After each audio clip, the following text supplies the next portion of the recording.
উপস্থিতি আলোচ্য বিষয় ইব্রাহিম আলাইহিস সালাতু ওয়াস সালাম। ইব্রাহিম আলাইহিস সালাতু ওয়াস সালামের ঈমান ও ত্যাগের আদর্শ ও আমরা কোথায় দাঁড়িয়ে। ইব্রাহিম আলাইহিস সালাতু ওয়াস সালামের ঈমান ও ত্যাগের আদর্শ এবং আমরা কোথায় দাঁড়িয়ে এ সম্পর্কে আপনাদের সামনে সংক্ষিপ্ত এবং গুরুত্বপূর্ণ কিছু কথা উপস্থাপন করার চেষ্টা করব।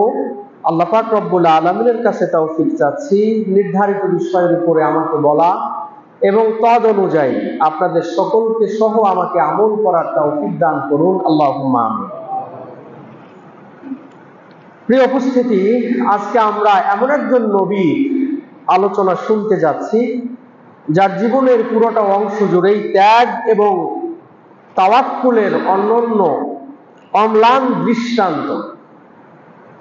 এমন একজন নবীর কথা আমরা আজকে শুনতে যাচ্ছি যেনার পুরোটা জীবন ইতিহাস, যেনার পুরোটা জীবন আল্লাহর রাহে কাটানো।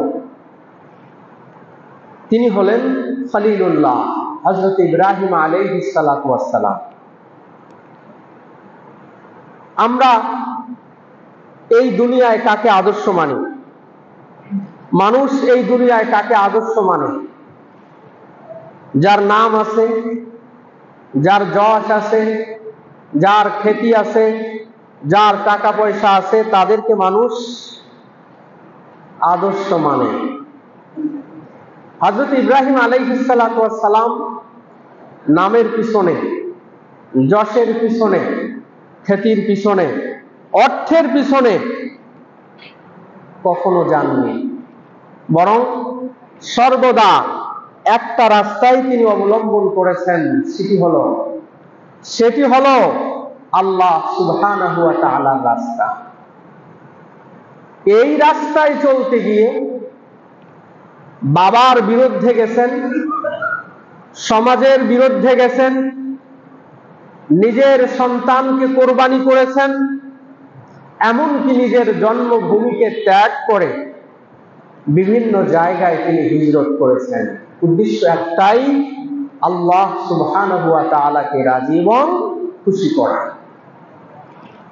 প্রিয় উপস্থিতি, আমরা আজকের এই খুতবায় হযরত ইব্রাহিম আলাইহিস সালাতু ওয়াস সালামের এই দিক এবং বিভাগগুলো নিয়ে আলোচনা করব। তিনিও ছিলেন মুসলিম, আমরাও নিজেদেরকে মুসলিম হিসাবে দাবি করি।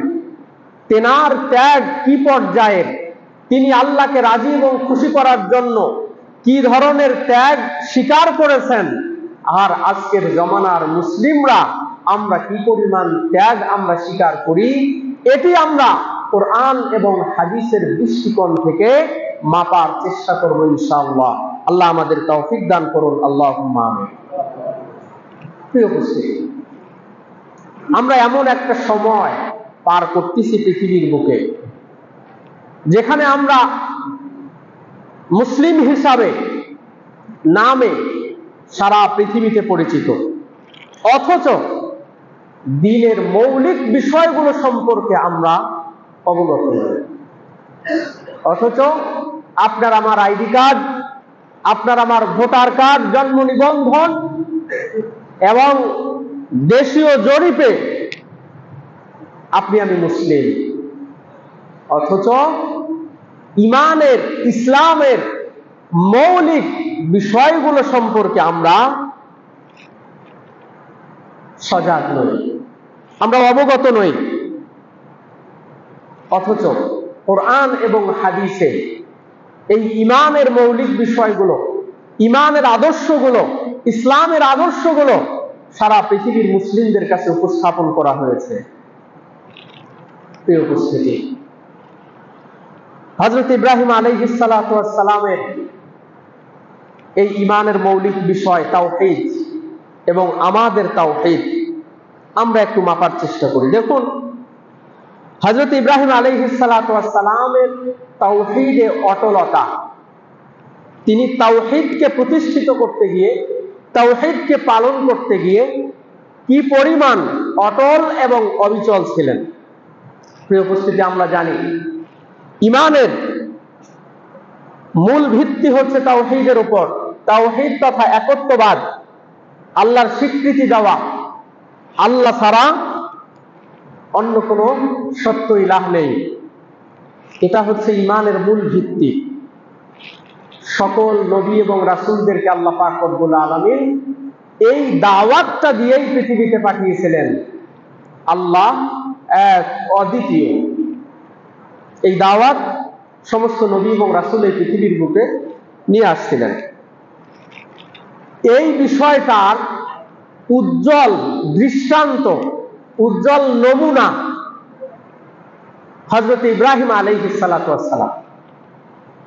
ইব্রাহিম আলাইহিস সালাতু ওয়াস সালাম তাওহীদকে কিভাবে প্রতিষ্ঠিত করেছেন নিজের জীবনে, সামাজিক জীবনে, রাষ্ট্রীয় জীবনে, এটির উজ্জ্বল দৃষ্টান্ত হচ্ছে হযরতে ইব্রাহিম আলাইহিস সালাতু ওয়াস সালাম। দেখুন, হযরত ইব্রাহিম আলাইহিস সালাতু ওয়াস সালাম তখন ছোট, শিশু বয়স। এই শিশু বয়সে তিনি তাওহীদ সম্পর্কে চিন্তা করলেন। আমাদেরকে তো চিন্তা করতে হয় না, আমরা উত্তরাধিকার সূত্রে আমরা পেয়েছি। আমাদের জন্ম হয়েছে মুসলিম সম্প্রদায়ে, মুসলিম পরিবারে, মুসলিম সমাজে। কিন্তু হযরত ইব্রাহিম আলাইহিস সালাতু ওয়াস সালাম এমন একটা সম্প্রদায়ে জন্মগ্রহণ করলেন যেখানকার মানুষেরা মূর্তি পূজা করে, যেখানকার মানুষেরা তারকা পূজা করে, যেখানকার মানুষেরা চন্দ্রের পূজা করে, যেখানকার মানুষেরা সূর্যের পূজা করে। এমন একটা পরিবেশে তিনি বড় হচ্ছেন। তো এই হযরত ইব্রাহিম আলাইহিস সালাতু ওয়াস সালাম তিনি চিন্তা করতেছেন, আমরা বা আমাদের সমাজের মানুষেরা যে মূর্তির পূজা করে, এই সমস্ত চন্দ্র, সূর্য এবং নক্ষত্রের পূজা করে, আসলেই কি এরা পূজার উপযুক্ত? আসলেই কি এরা উপাসনালয়, উপাস্যের উপযুক্ত? তিনি চিন্তা করলেন, তিনি ভাবতেছেন, চিন্তা করতে আছেন। একবার তিনি দেখলেন তারকা, রাতের আকাশে দেখলেন তারকা, তারা, তারা জ্বলছে মিটিমিটি করে, অনেকগুলো তারা জ্বলছে। তিনি এবার চিন্তা করলেন, সম্ভবত এতগুলো তারা আকাশে, নিশ্চয় এই তারাই মনে হয় আমাদের উপাসনা পাওয়ার উপযুক্ত। কিন্তু রাত যখন শেষ হয়ে গেল, এই তারাগুলো নিভে গেল, তারা নিভে গেল। তখন তিনি আবার চিন্তা করলেন। আল্লাহ পাক রব্বুল আলামিন কুরআনুল কারীমের মধ্যে এই বিষয়টাকে সুন্দর করে বলছেন, ফালাম্মা জান্না আলাইহিল লাইলু রাআ কাওকাবা ক্বালা হাযা রাব্বি। যখন রাত হলো, রাতের আকাশে তারা দেখলো, তারা দেখার পরে তিনি ভাবলেন যে হাযা রাব্বি, এটাই মনে হয় আমার রব। ফালাম্মা আফালা, আবার যখন সেই তারা ডুবে গেল, ক্বালা লা উহিব্বুল আফিলিন, যারা ডুবে যায়, যারা অস্ত যায়, আমি তাদেরকে ভালোবাসি না। অর্থাৎ তারা কখনো ইলাহ হওয়ার, তারা কখনো রব হওয়ার উপযুক্ত নয়। তারকা দেখলেন। এরপরে তারা দেখে ওনার প্রথম দিন এরকম মনে হলো, দ্বিতীয় দিন তিনি দেখলেন চাঁদ, রাতের আকাশে চাঁদ সারা পৃথিবীকে আলোকিত করেছে। এবারও তিনি ভাবা শুরু করলেন, ফালাম্মা রাআল কামারা, যখন তিনি রাতের আকাশে চাঁদ দেখলেন, ক্বালা হাযা রাব্বি, হতে পারে এটাই কি আমার রব? রাতের আকাশের এই চন্দ্র, এটাই কি আমার রব?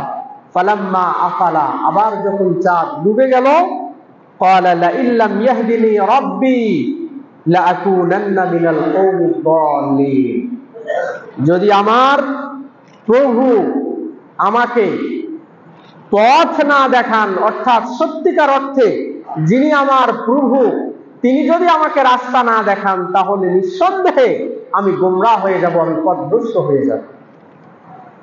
বয়স কম, তিনি চিন্তা করেই যাচ্ছেন, কে রব হবে? এই সমাজের মানুষ এগুলো কি করতেছে? আসলেই কি তারা ইবাদতের উপযুক্ত? চাঁদ দেখেও তিনি তার সিদ্ধান্তকে পাল্টে ফেললেন, না, এই চাঁদ ডুবে যায়, সুতরাং এই চাঁদ কখনো আমার রব হতে পারে না। সত্যিকার রব যিনি, তিনি যদি আমাকে পথ না দেখান তাহলে আমি পথভ্রষ্ট হয়ে যাব। এরপরে তৃতীয় দিন আবার তিনি দেখলেন সূর্য, ফালাম্মা রাআশ শামসা বাযিগাতান, যখন সূর্য উদিত হলো, ক্বালা হাযা রাব্বি আকবার, আরে সূর্য তো বিশাল, এই বিশাল সূর্য, এটাই সম্ভবত রব হবে, এটাই সম্ভবত আমাদের প্রতিপালক হবে। ফালাম্মা রাআত আফালাত, যখন তিনি দেখলেন যে এই সূর্য সন্ধ্যায় অস্তমিত হয়, ক্বালা ইয়া কওমি ইন্নী বারীউম মিম্মা তুশরিকুন, তখন তিনি বললেন, হে আমার সম্প্রদায়, তোমরা যেই সমস্ত বিষয়ের সাথে অংশীদার করো আমি সেই সমস্ত বিষয় থেকে মুক্ত। অর্থাৎ আমি সূর্যকেও আমার রব হিসাবে মানি না, তোমরা সূর্যকে রব হিসাবে মানতে পারো, কিন্তু আমি ইব্রাহিম এই সমস্ত বিষয়ের থেকে মুক্ত। এই ঘটনার পরে তিনি চূড়ান্তভাবে সিদ্ধান্ত নিলেন, চূড়ান্তভাবে ঘোষণা দিলেন, ইন্নী ওয়াজ্জাহতু ওয়াজহিয়া লিল্লাযী ফাতারাস সামাওয়াতি ওয়াল আরদা হানিফা ওয়া মা আনা মিনাল মুশরিকিন, আমি একনিষ্ঠভাবে আমার মুখ ফিরিয়ে নিয়েছি তার দিকে যিনি আকাশ সৃষ্টি করেছেন, যিনি জমিন সৃষ্টি করেছেন, যিনি আসমান এবং জমিনের মাঝে যা কিছু আছে সব কিছু সৃষ্টি করেছেন, সেই আল্লাহ পাক রব্বুল আলামিনের দিকে আমি মুখকে ফিরিয়ে নিচ্ছি। ওয়া মা আনা মিনাল মুশরিকিন, আর আমি মুশরিকদের অন্তর্ভুক্ত নই, আমি শিরিককারীদের অন্তর্ভুক্ত নই।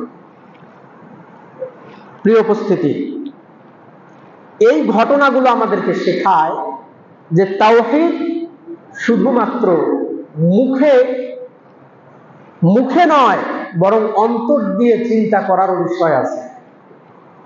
তাওহীদ শুধুমাত্র মুখ দিয়ে উচ্চারণ করার বিষয় নয়, বরং তাওহীদ চিন্তা করারও বিষয়, যেরকম হযরত ইব্রাহিম আলাইহিস সালাতু ওয়াস সালাম চিন্তা করেছেন।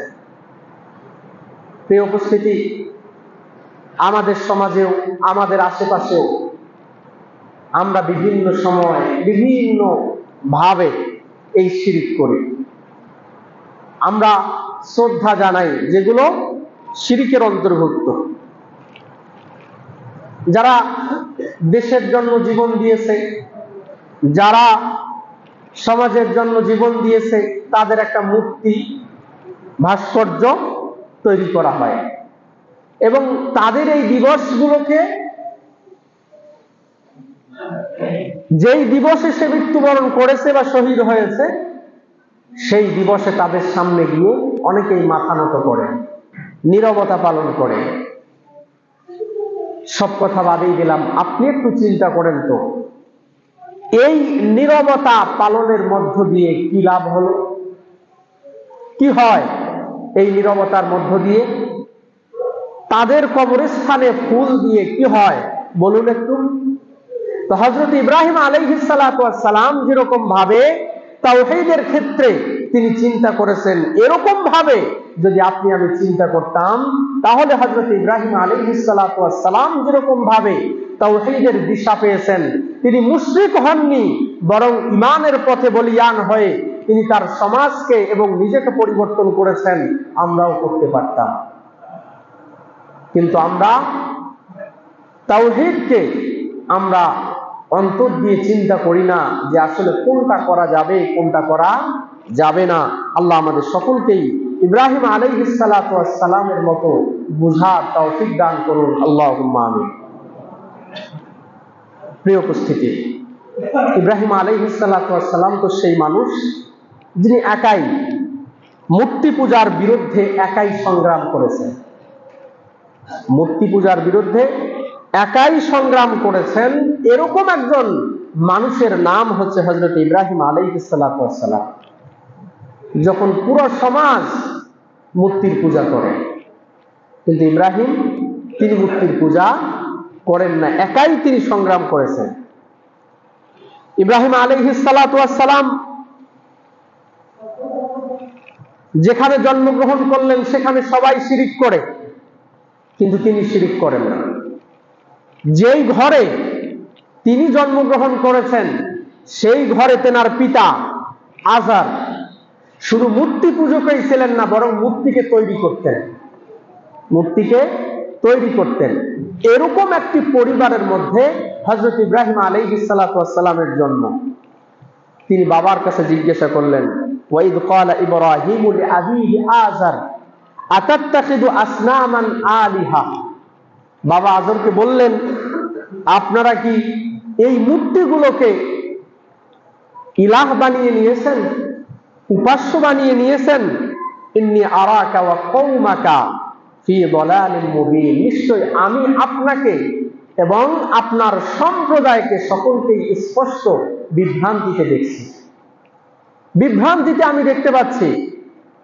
হযরত ইব্রাহিম আলাইহিস সালাতু ওয়াস সালাম যেই ঘরে জন্ম নিলেন সেই ঘরেই পিতাকে বলছেন যে আপনাকে এবং আপনার পরিবারকে আমি স্পষ্ট গোমরাহিতে দেখতে পাচ্ছি। প্রিয় উপস্থিতি, আমরা এই আয়াত থেকে কি শিক্ষা লাভ করতে পারি?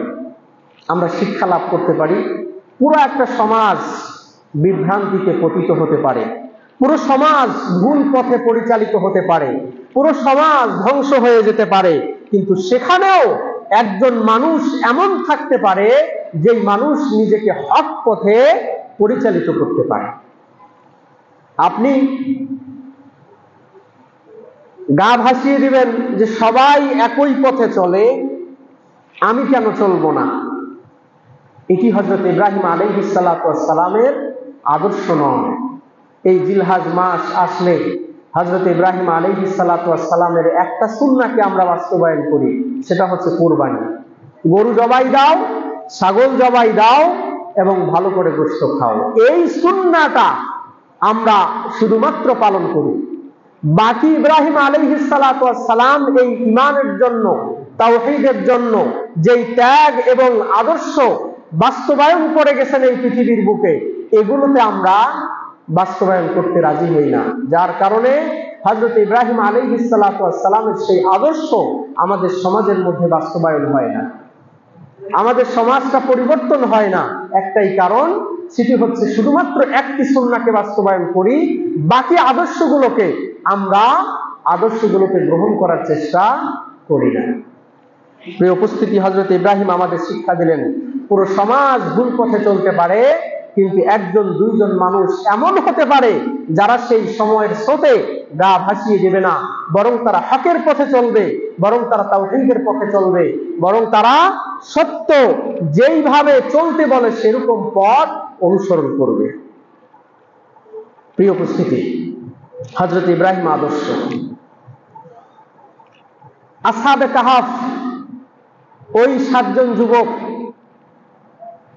যখন সমস্ত মানুষ পূজা করত, চন্দ্রের পূজা করত, সূর্যের পূজা করত, এমন 7 জন যুবক বের হলো যারা নিয়ত করলো যে এই চন্দ্রের পূজা, সূর্যের পূজা, মূর্তির পূজা এগুলো করা যাবে না। তারা বেরিয়ে পড়লেন, তারা চলতে চেয়েছেন সত্যের পথে। আল্লাহ পাক রব্বুল আলামিন তাদের জন্য সেই পথ তৈরি করে দিয়েছেন।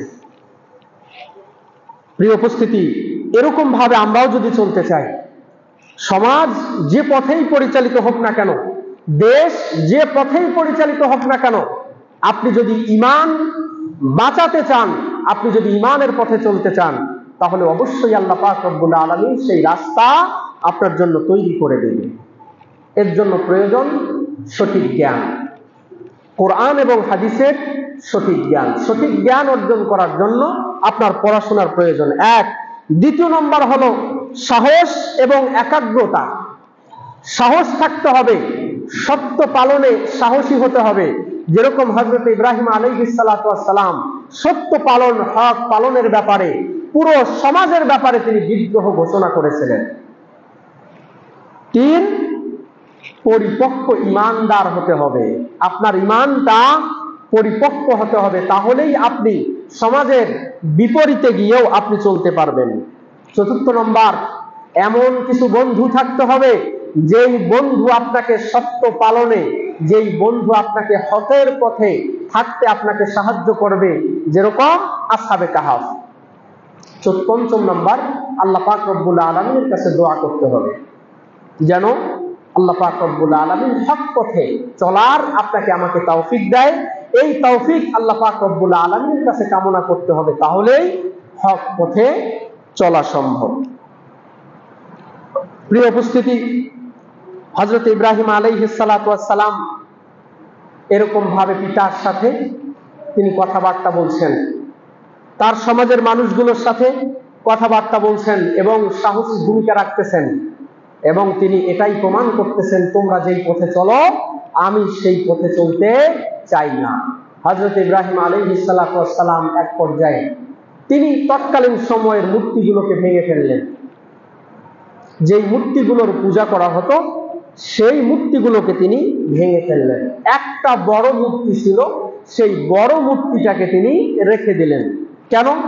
বড় মূর্তিটাকে রেখে দিয়ে তাদের সাথে যুক্তিতে তাদেরকে হারিয়ে দিবেন, যুক্তিতে তাদেরকে প্রমাণ করে দিবেন যে তোমরা যেই কাজ করতেছো এই কাজটা সঠিক না। হযরত ইব্রাহিম তিনি সমস্ত মূর্তিগুলোকে ভেঙে ফেললেন। ফাজালাহুম জুদাজান ইল্লা কাবীরান লাহুম, সবগুলোকে ভেঙে দিলেন, শুধুমাত্র বড়টা। লাআল্লাহুম ইলাইহি ইয়ারজিউন, সম্ভবত তারা তাদের দিকে ফিরত আসবে, ফিরিয়ে আসবে, যাতে ফিরে এসে তারা বোঝে যে না, এতগুলো দেব দেবীকে ভেঙে ফেলা হয়েছে, এই যে বড় মূর্তি আছে, বড় আল্লাহ আছে, বড় খোদা আছে, সে তো কোনো কিছুই করতে পারেনি। এই দৃশ্য দেখে যাতে তারা বুঝতে পারে, এজন্য হযরত ইব্রাহিম আলাইহিস সালাতু ওয়াস সালাম বড়টাকে ভাঙলেন না। হযরত ইব্রাহিম আলাইহিস সালাতু ওয়াস সালাম লড়তেছেন তার পিতার সাথে, লড়তেছেন তার সমাজের মানুষের সাথে, লড়তেছেন তৎকালীন সময়ের নমরুদের সাথে। এই ভেঙে ফেলার কারণে হযরত ইব্রাহিম আলাইহিস সালাতু ওয়াস সালামকে ভয়ঙ্কর হুমকি দেওয়া হলো, ভয়ঙ্কর শাস্তির ব্যবস্থা করা হলো। তারা বলল, ক্বালু হাররিকুহু ওয়ানসুরু আলিহাতাকুম ইন কুনতুম ফাইলিন, এই ইব্রাহিমকে জ্বালিয়ে দাও, এই ইব্রাহিমকে আগুনের মধ্যে ফেলে দাও, আগুনের মধ্যে নিক্ষেপ করো, ওয়ানসুরু, এবং তোমরা তোমাদের ইলাহকে সাহায্য করো। মানুষ মানুষকে বলতেছে যেই দেব দেবীর পূজা করে সেই দেব দেবীকে সাহায্য করার জন্য। কত নির্বোধ! যেই দেব দেবী নিজেকে বাঁচাতে পারে না, যেই দেব দেবীর অন্যের সাহায্যের প্রয়োজন হয়, তৎকালীন সময়ের মানুষগুলো সেই দেব দেবীর পূজা করত, সেই মূর্তিগুলোর পূজা করত। হযরত ইব্রাহিম আলাইহিস সালাতু ওয়াস সালামকে আগুনের মধ্যে ফেলিয়ে দেওয়া হলো। আল্লাহ পাক রব্বুল আলামিনের পক্ষ থেকে সাহায্য আসলো। যুগে যুগেই যারা এই তাওহীদের পথে চলেছে, যুগে যুগেই যারা তাওহীদকে বাস্তবায়িত করার জন্য বিভিন্ন রকমের জুলুম এবং নির্যাতনের শিকার হয়েছে, তখনই আল্লাহ পাক রব্বুল আলামিনের পক্ষ থেকে সাহায্য এসে গেল। আল্লাহ পাক রব্বুল আলামিনের পক্ষ থেকে সাহায্য আগুনে নিক্ষেপ করার পরে আল্লাহ বললেন, কুলনা ইয়া নারু কুনি বারদান ওয়া সালামান আলা ইব্রাহিম। হযরত ইব্রাহিম আলাইহিস সালাতু ওয়াস সালামকে যখন আগুনে ফেলে দেওয়া হলো, আল্লাহ পাক রব্বুল আলামিন নির্দেশ দিলেন, হে আগুন, কুনি, হয়ে যাও, বারদান, ঠান্ডা, ওয়া সালামান, শান্তিদায়ক, আলা ইব্রাহিম, হযরত ইব্রাহিম আলাইহিস সালাতু ওয়াস সালামের উপর। সুবহানাল্লাহ। হযরত ইব্রাহিম আলাইহিস সালাতু ওয়াস সালামকে জ্বালানো হলো দীর্ঘদিন পর্যন্ত, কিন্তু তিনি জ্বললেন না। হযরত ইব্রাহিম আলাইহিস সালাতু ওয়াস সালাম সম্মানের সাথে এবং নিরাপদে সেই আগুন থেকে বের হয়ে আসলেন। এটি আমাদেরকে শিক্ষা দেয় যে আল্লাহর পথে যারা পথ চলে, আল্লাহ পাক রব্বুল আলামিন তাদেরকে সাহায্য এবং সহযোগিতা করে। আমাদের ঘরেও, আমাদের সমাজেও হযরত ইব্রাহিম আলাইহিস সালাতু ওয়াস সালামের মতো সাহস, ইব্রাহিম আলাইহিস সালাতু ওয়াস সালামের মতো যুক্তি, হযরত ইব্রাহিম আলাইহিস সালাতু ওয়াস সালামের ঈমান যেরকম, সেরকম মানুষ দরকার। যুক্তি থাকবে, সাহস থাকবে, ঈমান থাকবে, তাহলেই আমরা সফল হতে পারবো হযরত ইব্রাহিম আলাইহিস সালাতু ওয়াস সালামের মতো। লজ্জা নয়, বরং দৃঢ়তার সাথে তাওহীদের পথে মানুষকে আহ্বান করতে হবে। লজ্জা নয়, ভয় নয়, দৃঢ়তার সাথে, সাহসের সাথে মানুষকে তাওহীদের পথে আহ্বান করতে হবে। এই শিক্ষা হযরত ইব্রাহিম আলাইহিস সালাতু ওয়াস সালাম আমাদেরকে দিয়ে গেছেন। প্রিয় উপস্থিতি, এই ঘটনাগুলো আমাদেরকে যেটা শিখায় সেটা হচ্ছে সত্যের পক্ষে একা দাঁড়ানো সাহসের কাজ। আপনি সত্যের পক্ষে একা দাঁড়াবেন। সমাজের মধ্যে একটা শিরিক চলছে, একটা বেদাত চলছে, সেখানে যদি একজন মানুষও হয়, একজন মানুষকেও সাহসের সাথে দাঁড়ানো উচিত যে এই কাজ করা যাবে না। দ্বিতীয় নম্বর, শিরিকের বিরুদ্ধে আমাদেরকে প্রতিবাদ করতে হবে। আমাদের অনেকেই বলে রাষ্ট্রীয়ভাবে শিরিক হয়, সেই শিরিকের প্রতিবাদ করা যাবে না। রাষ্ট্রীয়ভাবে যখন মূর্তি করে, কোন দেশের সরকার যখন মূর্তি করে, তখন কিছু ভীরু এবং কাপুরুষ বলে যে না, এগুলোর ব্যাপারে মুখ খোলা যাবে না, আমাদের মুসলিম সরকারের বিরুদ্ধে এরকম সমালোচনা করা যাবে না। নাউযুবিল্লাহ। শিরিক, সেটি সামাজিকভাবে হোক, রাষ্ট্রীয়ভাবে হোক, প্রত্যেক জায়গায় এই শিরিকের ব্যাপারে আমাদেরকে প্রতিবাদ করতে হবে। হযরত ইব্রাহিম আমাদেরকে শিক্ষা দিয়েছে এটি, ব্যক্তি হিসাবে তুমি একজন হতে পারো, কিন্তু প্রতিবাদ তোমাকে করতেই হবে। আমরা কত মূর্খ! যেই দল আমরা সাপোর্ট করি সেই দলের মানুষেরা শিরিক করে, অথচ আমরা তাদেরকে কোনো কিছু মুসলিম হিসাবে বলার সাহস রাখি না। আমরা বলি আমার দল করে, উপর লেভেলের মানুষ করে, আমি এখানে কি বলবো? প্রিয় উপস্থিতি, অমুসলিম হয়ে যাবেন না। এই সমস্ত নীরব থেকে আপনি শিরিককে সমর্থন করে আপনি অমুসলিম হয়ে যাওয়ার চেষ্টা করবেন না। আল্লাহ আমাদের সকলকেই বোঝার তৌফিক দান করুন। আল্লাহুম্মা আমিন। আমাদেরকে হযরত ইব্রাহিম শিক্ষা দিলেন, মিথ্যা উপাস্য ভেঙে ফেলো হৃদয় থেকে এবং সমাজ থেকে। এই মিথ্যা উপাস্য যারা আছে, যাদেরকে পূজা করা হয় আল্লাহ ছাড়া, তাদেরকে ভেঙে দিতে হবে, তাদেরকে গুড়িয়ে দিতে হবে। এটি হযরত ইব্রাহিম আলাইহিস সালাতু ওয়াস সালাম আমাদেরকে শিক্ষা দিয়েছেন।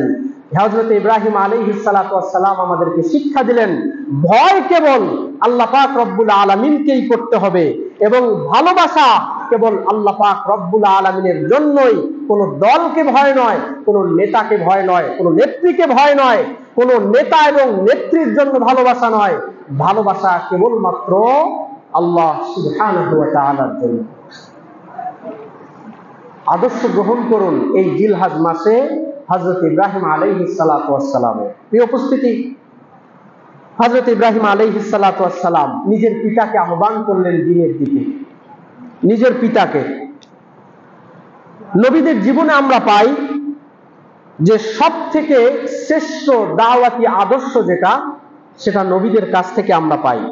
সেই নবীরা কখনো দাওয়াত দিতেন রাজাদের কাছে, সেই নবীরা কখনো দাওয়াত দিতেন কাফেরদের কাছে, সেই নবীরা কখনো দাওয়াত দিতেন আপনজনদের কাছে, আত্মীয় স্বজনদের কাছে, নিজের পিতামাতার কাছে এই নবীরা কখনো কখনো দাওয়াত দিতেন। সেই ধারাবাহিকতায় হযরত ইব্রাহিম আলাইহিস সালাতু ওয়াস সালাম তিনি তার পিতাকে দাওয়াত দিলেন।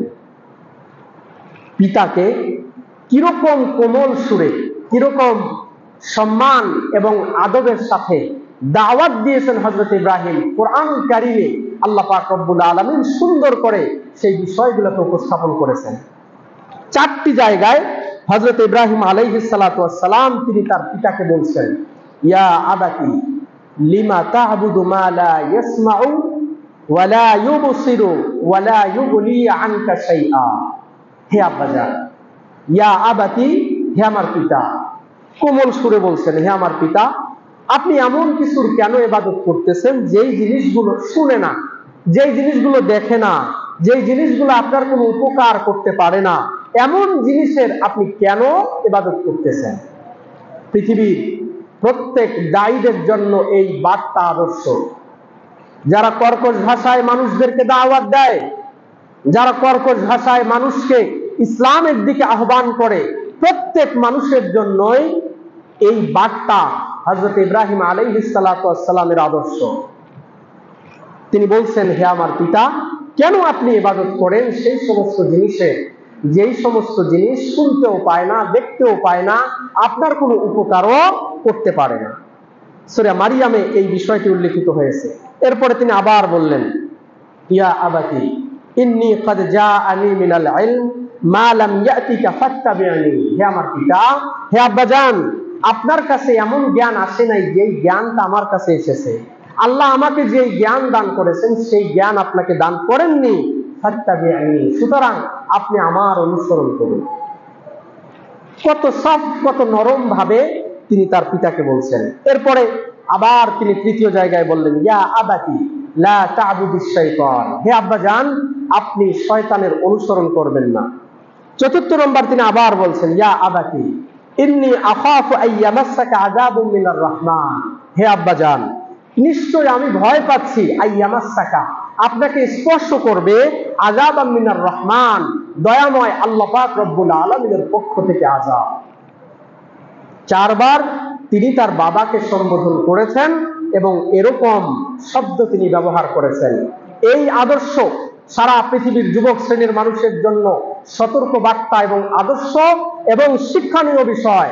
হে যুবক সম্প্রদায়, তোমরা যারা বাবাকে কর্কশ ভাষায় কথাবার্তা বলো, তোমার বাবা তো আর অমুসলিম নয়, তোমার বাবা তো আর কাফের নয়, তোমার বাবা তো আর হযরত ইব্রাহিম আলাইহিস সালাতু ওয়াস সালামের মতো মূর্তি পূজারী নয়। কিন্তু তারপরেও তুমি চিন্তা করো যে তোমার বাবার সাথে তুমি কি আচরণ করতেছো। হযরত ইব্রাহিম শিক্ষা দিলেন, বাবা মূর্তি পূজারী হতে পারে, বাবা কাফের হতে পারে, কিন্তু বাবা এই পৃথিবীতে নিয়ে আসার মাধ্যম। সুতরাং সেই বাবার সাথে, সেই মায়ের সাথে কোনোভাবেই দুর্ব্যবহার করার অধিকার আল্লাহ পাক রব্বুল আলামিন এই পৃথিবীর মানুষকে দান করেন। হযরত ইব্রাহিম আলাইহিস সালাতু ওয়াস সালাম এরকম শব্দে বললেন। এই আহ্বানগুলো যখন করলেন, পিতা হযরত ইব্রাহিমের ডাকে সাড়া দেওয়া তো দূরের কথা, তিনি হযরত ইব্রাহিমকে কঠোরভাবে শাসালেন। হযরত ইব্রাহিমকে বলছেন, ক্বালা আরাগিবুন আনতা আন আলিহাতি ইয়া ইব্রাহিম লা ইল্লাম তানতাহি লা আরজুমান্নাকা ওয়াহজুরনি মালিয়া। তুমি কি আমার উপাস্য থেকে মুখ ফিরিয়ে নিয়েছো হে ইব্রাহিম? তুমি থামো, না হলে আমি তোমাকে পাথর নিক্ষেপ করব, পাথর নিক্ষেপ করে হত্যা করব। ওয়াহজুরনি মালিয়া, এবং আমার থেকে তুমি দূর হয়ে যাও।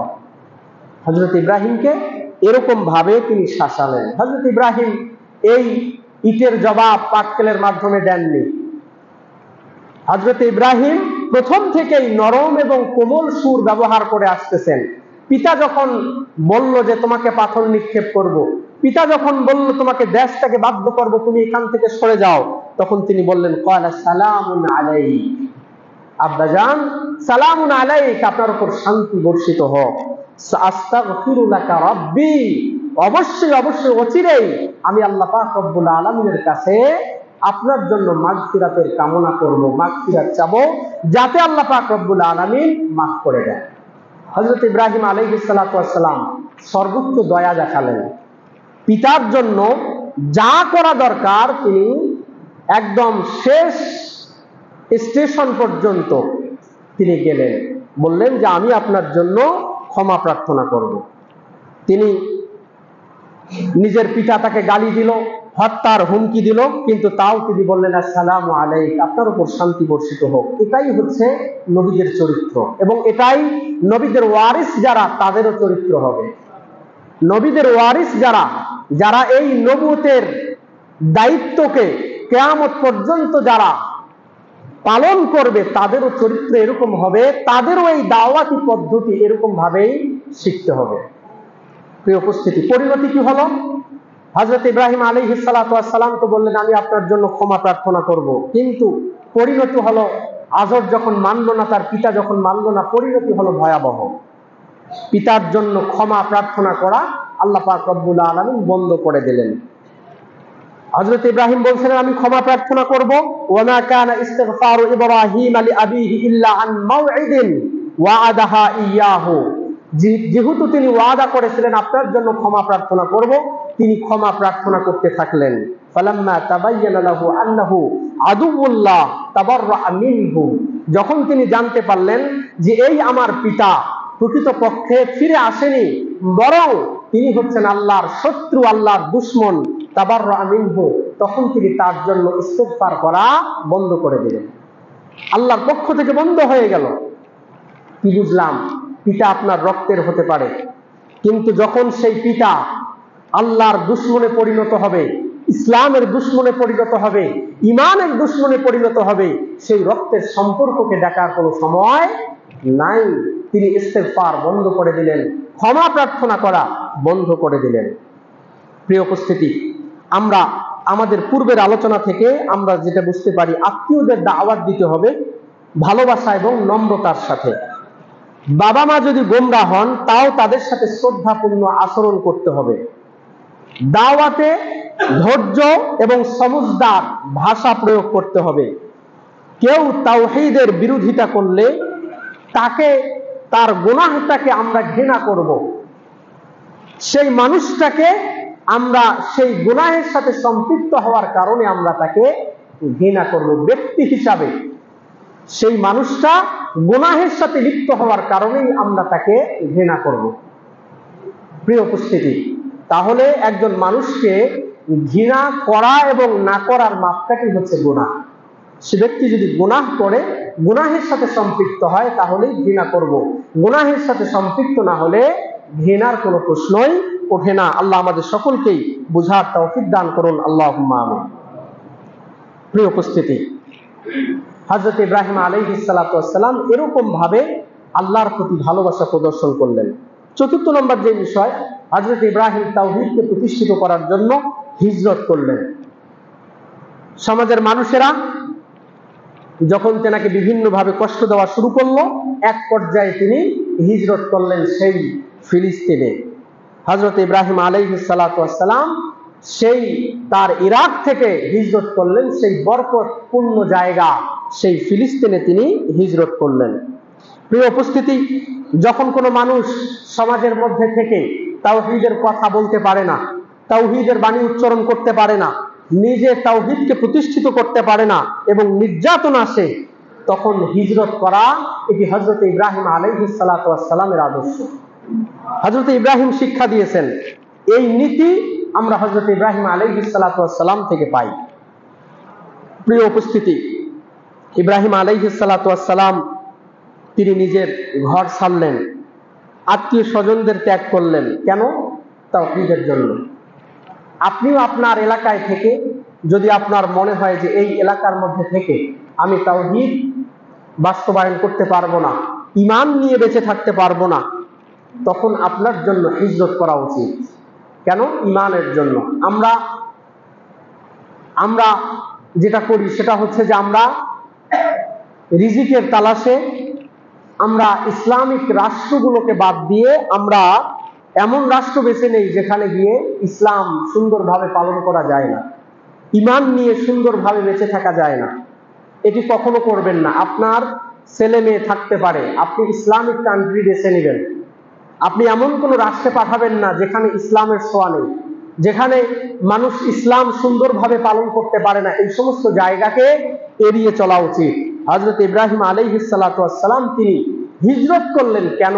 তাওহীদের জন্য, যাতে তাওহীদকে সুন্দরভাবে তিনি বাস্তবায়ন করতে পারেন, এই উদ্দেশ্যেই তিনি হিজরত করেছিলেন। প্রিয় উপস্থিতি, হিজরত যখন তিনি করলেন, আল্লাহ পাক রব্বুল আলামিন তেনাকে বিভিন্ন রকমের পুরস্কারে পুরস্কৃত করেছিল। আল্লাহ পাক রব্বুল আলামিন তেনাকে সন্তান দিলেন, দীর্ঘদিন পর্যন্ত সন্তান ছিল না, সন্তান দিলেন, এবং তার পরিবারকে এক পর্যায়ে তিনি মক্কা নগরীর মধ্যেই বসতি স্থাপন করালেন, সেখানে এসে প্রতিষ্ঠিত করালেন। এই অনেকগুলো পুরস্কার দিয়েছেন।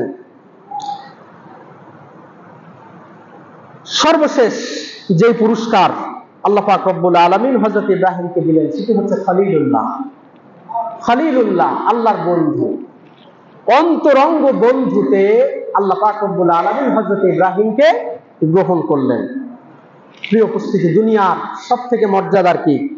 আপনি ক্ষমতাবান হলেন, এটা কি সবথেকে মর্যাদাবান? না। দুনিয়ার সব থেকে ধনাত্মশীল ব্যক্তি আপনি, এটা কি সব থেকে মর্যাদার? না, এটাও নয়। দুনিয়াতে সব থেকে সুনাম এবং সুখ্যাতি আপনার আছে, এটা কি সব থেকে মর্যাদার? না। সবচেয়ে মর্যাদার হলো আল্লাহ পাক রব্বুল আলামিনের ভালোবাসা পাওয়া।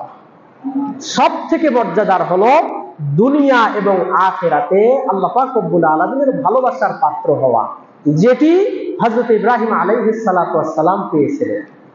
দুনিয়াতে থাকা অবস্থায় আল্লাহ তাকে বন্ধু হিসাবে গ্রহণ করলেন। বন্ধু সাধারণ বন্ধু নয়, খুল্লাহ, যার অর্থ হচ্ছে গভীর বন্ধুত্ব, যা কেবল অন্তর দিয়েই হয়। আল্লাহ পাক রব্বুল আলামিন অন্তরঙ্গ বন্ধু করে নিলেন হযরত ইব্রাহিম আলাইহিস সালাতু ওয়াস সালাম। আল্লাহ কোরআনুল কারীমের মধ্যে বলেন, ওয়াত্তাখাযাল্লাহু ইব্রাহিমা খলিলা, আল্লাহ ইব্রাহিমকে তার বন্ধু হিসেবে গ্রহণ করেছেন। নবী করিম সাল্লাল্লাহু আলাইহি ওয়াসাল্লাম, সহিহ মুসলিমের হাদিস, ইন্নাল্লাহা ইত্তাখাযানি খলিলা কামা ইত্তাখাযা ইব্রাহিমা খলিলা। নবীজি বলেছেন, আল্লাহ তাআলা আমাকে বন্ধু হিসেবে গ্রহণ করেছেন যেরকম ভাবে তিনি বন্ধু হিসেবে গ্রহণ করেছিলেন হযরত ইব্রাহিম আলাইহিস সালাতু ওয়াস সালাম। হযরত ইব্রাহিম এবং আমাদের নবীজি, এই দুইজনকে আল্লাহ পাক রব্বুল আলামিন বন্ধু হিসাবে গ্রহণ করেছিলেন। প্রিয় উপস্থিতি, ইব্রাহিম আলাইহিস সালাতু ওয়াস সালামের জীবনে অনেকগুলো ত্যাগ, অনেক কষ্ট, যেই প্রত্যেকটা কষ্টে, প্রত্যেকটা পরীক্ষায় আল্লাহ পাক রব্বুল আলামিন তাকে উত্তীর্ণ হওয়ার তৌফিক দিয়েছেন। প্রথম নাম্বার আগুনে ফেললো তাকে, দ্বিতীয় নাম্বার পিতার বিরোধিতা করলেন, আল্লাহ পাক রব্বুল আলামিন সেখান থেকেও পিতার হাত থেকে তেনাকে নাজাত দিলেন। তৃতীয় নম্বর, তেনাকে পরীক্ষায় ফেলা হলো, দেশ ত্যাগ অর্থাৎ হিজরত করতে বাধ্য করা হলো, তিনি হিজরত করলেন। এরপরে সর্বশেষ যেটা, সেটা হচ্ছে ছেলেকে কোরবানি, যে আদর্শ আমরা আগামীকালকেই বাস্তবায়ন করবো ইনশাআল্লাহ। এই কোরবানি, এই আল্লাহ পাক রব্বুল আলামিন এই প্রত্যেকটা পরীক্ষায় তেনাকে উত্তীর্ণ করেছেন। সেই উত্তীর্ণের ব্যাপারে আল্লাহ পাক রব্বুল আলামিন বলেছেন, ওয়াইদ বিতালা ইব্রাহিম রাব্বুহু বিকালিমাতিন ফাতাম্মাহুন। আর হযরত ইব্রাহিম আলাইহিস সালাতু ওয়াস সালামকে পরীক্ষা করেছেন তার রব ফাতাম্মাহুন, এবং প্রত্যেকটা পরীক্ষায় তিনি পাশ করেছেন, প্রত্যেকটা পরীক্ষায় তিনি উত্তীর্ণ হয়েছেন। এই অনেকগুলো পরীক্ষায় পাশ হওয়ার কারণে আল্লাহ পাক রব্বুল আলামিন তেনাকে বিভিন্ন পুরস্কারও তেনাকে দিয়েছিলেন। এক, হযরত ইব্রাহিম আলাইহিস সালাতু ওয়াস সালাম হচ্ছে এই জাতির নেতা, এই জাতির ইমাম, তেনাকে আল্লাহ পাক রব্বুল আলামিন বানিয়ে দিয়েছেন। হযরত ইব্রাহিম আলাইহিস সালাতু ওয়াস সালামের মাধ্যমেই এই কাবাকে পুনর্নির্মাণ আল্লাহ পাক রব্বুল আলামিন করিয়েছেন, তিনি কাবাকে নির্মাণ করেছেন। হযরত ইব্রাহিম আলাইহিস সালাতু ওয়াস সালামের অসংখ্য দোয়া আল্লাহ পাক রব্বুল আলামিন কবুল করেছেন। হযরত ইব্রাহিম আলাইহিস সালাতু ওয়াস সালামের সন্তানদের মধ্য থেকেই দুজনকে নবী তিনি করেছেন, নবী বানিয়েছেন, হযরত ইসহাক এবং হযরত ইসমাঈল আলাইহিস সালাতু ওয়াস সালাম। হযরত ইসহাক আলাইহিস সালাতু ওয়াস সালামের বংশধর থেকে বনি ইসরাইলের সমস্ত নবী এবং রাসূল এসেছে, এবং হযরত ইসমাঈল আলাইহিস সালাতু ওয়াস সালামের বংশ থেকেই নবী মুহাম্মদুর রাসূল সাল্লাল্লাহু আলাইহি ওয়াসাল্লামকে আল্লাহ পাক রব্বুল আলামিন প্রেরণ করেছেন। এর থেকে বড় পুরস্কার আর কে হতে পারে, যে তেনার বংশ থেকেই বনি ইসরাইল এবং নবী মুহাম্মদুর রাসূলকে আল্লাহ পাক রব্বুল আলামিন প্রেরণ করেছেন। কি পরিমাণ সম্মান এবং মর্যাদা দিয়েছেন। এই সম্মান এবং মর্যাদার পিছনে হযরত ইব্রাহিম আলাইহিস সালাতু ওয়াস সালামের অনেক ত্যাগ এবং তিতিক্ষা আছে। আসুন আমরা প্রকৃতপক্ষে হযরত ইব্রাহিম আলাইহিস সালাতু ওয়াস সালামের সেই আদর্শকে ধারণ করার চেষ্টা করি। আল্লাহ আমাদের সকলকেই বোঝার তৌফিক দান করুন, সকলে বলি আল্লাহুম্মা আমিন। প্রিয় উপস্থিতি, এই কোরবানির ঈদ আসবে, কোরবানির ঈদ যাবে, প্রতি বছরেই আসবে, প্রতি বছরেই যাবে, কিন্তু শুধুমাত্র এই কোরবানি করার মধ্যেই আমরা এই ইব্রাহিম আলাইহিস সালাতু ওয়াস সালামের আদর্শটাকে সীমাবদ্ধ না করে, বরং প্রকৃতপক্ষে তেনার নবুয়তি জিন্দেগিতে যেই আদর্শগুলো এই বিশ্ব মানবতার জন্য তিনি রেখে গেছেন, এবং কোরআনুল কারীমে আল্লাহ পাক রব্বুল আলামিন তার আলোচনাগুলো যেরকম ভাবে করেছেন, সেরকম ভাবে আমাদেরকে আদর্শ গ্রহণ করে আমাদেরকে ইহকাল এবং পরকালে মুক্তি খুঁজতে হবে। আল্লাহ আমাদের সকলকেই বোঝার তৌফিক দান করুন, সকলে বলি আল্লাহুম্মা আমিন। প্রিয় উপস্থিতি, ইনশাআল্লাহ আগামীকালকে আমাদের এই বাংলাদেশে ঈদুল আজহার সালাত অনুষ্ঠিত হবে ইনশাআল্লাহ। এই ঈদুল আজহার সালাতের পূর্বে কিছু সুন্নাহ আছে, যে সুন্নাহগুলো আমাদের মেনে চলা উচিত। এই ঈদের সালাতে আসার আগে গোসল করা, পরিষ্কার পরিচ্ছন্ন কাপড় চোপড় পরিধান করা, এটি রাসূল সাল্লাল্লাহু আলাইহি ওয়াসাল্লামের সুন্নাহ। নতুন জামা কাপড় এটি সুন্নাহ নয়, বরং যেটি আপনার আছে, আপনার যেটি সামর্থ্য আছে, আপনার নতুন কেনার সামর্থ্য আছে আপনি নতুন কিনবেন, আপনার যেটি পুরাতন আছে সেটিকে পরিষ্কার পরিচ্ছন্ন করার সামর্থ্য আছে, এটিকে পরিষ্কার করেই আপনি ঈদগাহে আসবেন ইনশাআল্লাহ। এক কথায় পরিষ্কার পরিচ্ছন্ন হয়ে আপনি ঈদগাহে আসবেন। দ্বিতীয় নম্বর বিষয়, ঈদুল ফিতরে কিছু খেয়ে ঈদগাহে আসা সুন্নাহ, আর ঈদুল আজহায় কোনো কিছু না খেয়ে বরং ঈদের সালাতের পরে কোরবানির গোশত দিয়ে, আমরা যারা কোরবানি করব কোরবানির গোশত দিয়ে খাওয়া, এটি আল্লাহ রাসূল সাল্লাল্লাহু আলাইহি ওয়াসাল্লামের সুন্নাহ। আবার অনেকেই একটি ভুল এখানে আমি বলে যাই, সেটি হচ্ছে যে অনেকেই মনে করে যে এই ঈদের দিনে অর্ধেক রোজা রাখতে হয়। এটি কোনোভাবেই রোজা নয়। এই শব্দটাকে বা এই ব্যবহারটাকে কোনোভাবেই রোজার সাথে তুলনা করা যাবে না। এটি রোজা নয়, বরং আপনি না খেয়ে ঈদের পরে আপনি ঈদের গোশত দিয়ে আপনি খাবেন, এটি হচ্ছে রাসূল সাল্লাল্লাহু আলাইহি ওয়াসাল্লামের সুন্নাহ। তৃতীয় নম্বর যে বিষয়, ঈদগাহে আসা পায়ে হেঁটে, কোনো রকমের দ্রুতগামী কোনো বাহনে করে নয়, বরং আপনি পায়ে হেঁটে ঈদগাহে আসার চেষ্টা করবেন। যারা দূর থেকে আসবে, পায়ে হেঁটে আসা কষ্টকর, তাদের বিষয়টি ভিন্ন। কিন্তু আপনি যদি এলাকার স্থানীয় হন, আপনি চেষ্টা করবেন শারীরিক কোনো সমস্যা না থাকলে পায়ে হেঁটেই আপনি ঈদগাহে আসবেন, এটি রাসূল সাল্লাল্লাহু আলাইহি ওয়াসাল্লামের সুন্নাহ। এরপরে যেই পথে আসবেন সেই পথে না ফিরে বরং অন্য পথ পরিবর্তন করে আপনি বাড়িতে ফিরবেন, এটিও রাসূল সাল্লাল্লাহু আলাইহি ওয়াসাল্লামের সুন্নাহ। এরপরে চতুর্থ নম্বর, তাকবীর বলতে বলতে উচ্চ স্বরে আপনি তাকবীর বলুন।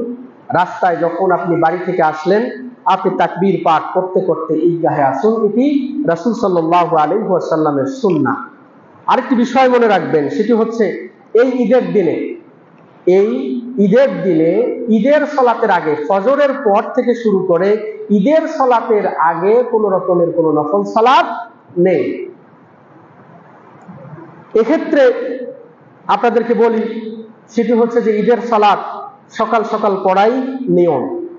সূর্য উঠে যাওয়ার 15 থেকে 20 মিনিটের মধ্যেই আপনার ঈদের সালাত পড়া উচিত। এটি হচ্ছে রাসূল সাল্লাল্লাহু আলাইহি ওয়াসাল্লামের সুন্নাহ।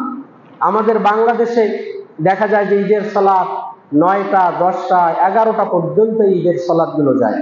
আলহামদুলিল্লাহ, আমরা সহিহ হাদিসের কথা বলি, কিন্তু এখন পর্যন্ত এই হাদিসের পুরোপুরিভাবে আমরা এখন পর্যন্ত বাস্তবায়ন করতে পারিনি।